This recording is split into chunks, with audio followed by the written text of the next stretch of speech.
Chairman PTA barrister Gauhar ने कहा है कि ये जजेस को उनकी मर्जी के बगैर ट्रांसफ़र करेंगे। जिस तरह नया कोर्ट बन रहा है इस तरह तो ये सुप्रीम कोर्ट से सारे इख्तियारात ले लेंगे।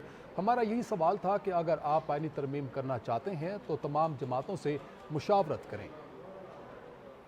देखो, हमारे साथ कोई मुसव्विदा शेयर नहीं किया था, हमारे सिर्फ इंफॉर्मेशन हमें दे दी गई थी और उस इंफॉर्मेशन के मुताबिक ही कम कंसिडर कर रहे थे। हमारा मुतालबा था कि सबसे पहले तो आप मुसव्विदा दे दें, उसको हम देखेंगे, उसके बाद डिस्कस करेंगे।